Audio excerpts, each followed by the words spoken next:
Hello there guys and welcome back to the channel. Right, so we have news of two new champions as well as announcement of the Kabam monthly live stream, which is going to be on May the 31st. But first and foremost, obviously, we do need to talk about the two new champions joining the contest in the month of June. And I'll be absolutely honest, before today, I had not heard of either one of these guys. However, they do seem kind of cool. I know a lot of people expected different ones.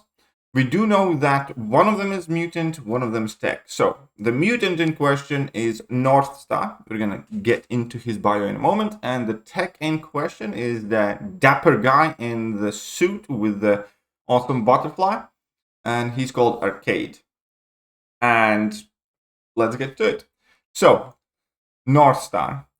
He is Jean-Paul Bobier. He is originally from Team Alpha Flight. At some point, he chose to become an X-Man as well. And that means, obviously, he can have synergies with a ton of different champions.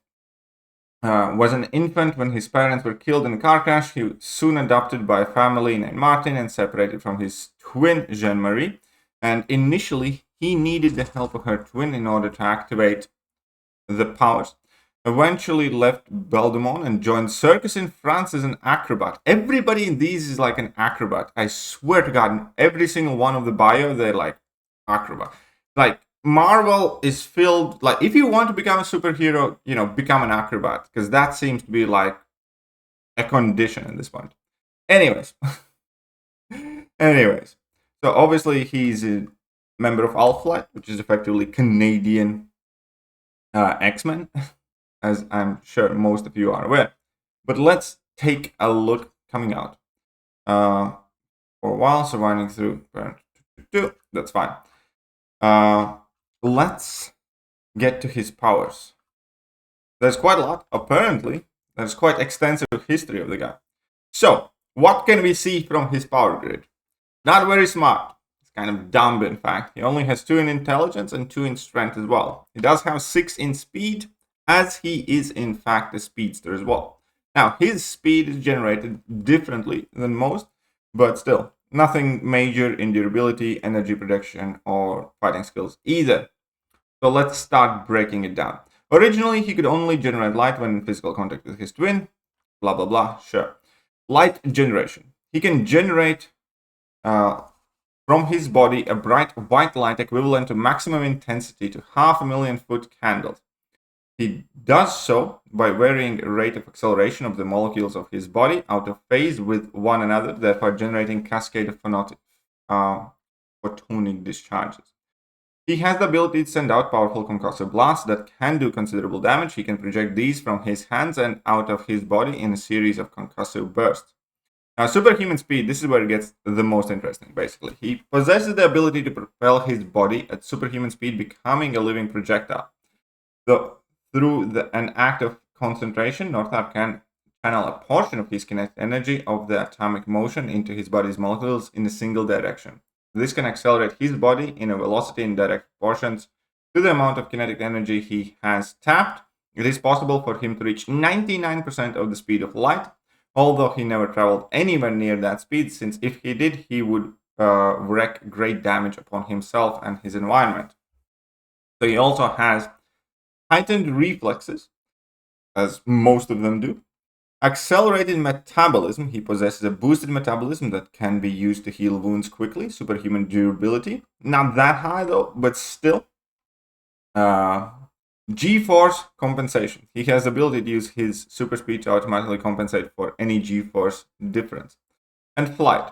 He has the ability to propel himself through the air to hover in midair. Northar applies thrust downward in a carefully controlled manner. When carrying another unprotected human being aloft, Northar never travels faster than 60 miles per hour, so they don't die, basically. Northstar is a world-class professional skier, skilled trapeze artist. Again, the acrobats, I tell you, we cannot get rid of them in this. Businessman, and how can he be a world-renowned businessman with 2 in intelligence? Yeah, whatever. An accomplished novelist. He speaks his native tongue French, both standard French and Quebecers, and fluent in English. after his resurrection by the Hand, Northstar has been trained in the deadly martial arts. Northstar is very skilled in aerial combat. Weaknesses, well, his speed. If he travels at his max speed, obviously his body kind of disintegrates. Equipment, nothing in particular there. And that's about it. That is Northstar. So he's kind of like he's less of a Quicksilver, I'd say, more of a human cannonball type of character, with a different, origin of his powers, I suppose, or application of his powers. Could be quite interesting, to be honest. Never heard of him, but, before MCOC, I had never heard of Ghost, really. I had hardly heard of Quake, and so on and so forth. So in this game, it doesn't really matter. Now let's talk about Arcade. The dapper gent here. Arcade is a hitman who is often hired to take out irksome heroes. While he's normally rather successful, Arcade rarely fares well against true superheroes. Despite his prowess in killing people, Arcade refuses to kill them in typical ways, preferring instead to build giant death traps called murder walls to kill them, enjoying the game itself more than the actual murder. Due to his inability to kill anyone of consequence and his exuberant mannerism, Arcade's reputation among the villain community has declined rapidly, and even young superheroes such as Hazmat have cited him as the worst bad guy ever. So, we have this guy. He gave differing accounts of his past life, and yet there is no evidence to sustainable any of those accounts. Arcade apparently told falsehoods about his past to mislead and confuse his opponents for his own amusement. So, he's kind of like Deadpool. Unreliable narrator. Okay. Let's get to it. So, he has 5 in intelligence and basically nothing anywhere else. 3 in fighting skills, possible, but absolutely nothing anywhere else. So, how does he fight? Arcade normally has no superpowers of his own, but gained a multitude of energy-based powers via a nanomachine-enhanced suit that only functioned within his new murder world in Antarctica.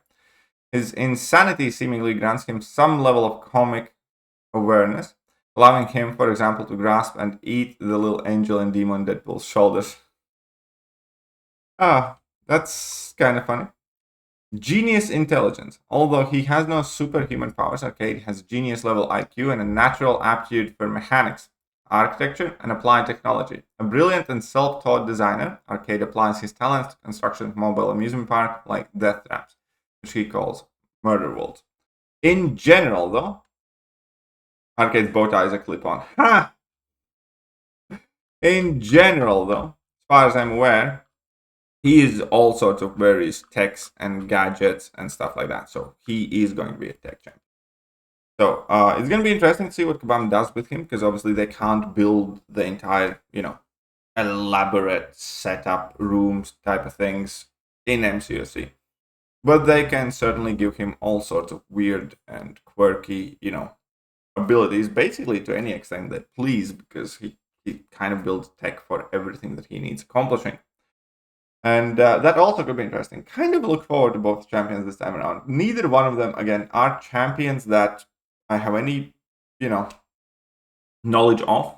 Neither one of them are champions that I am, I ever rooted to be added to the game. But the concept of both, I think, seemed fairly cool.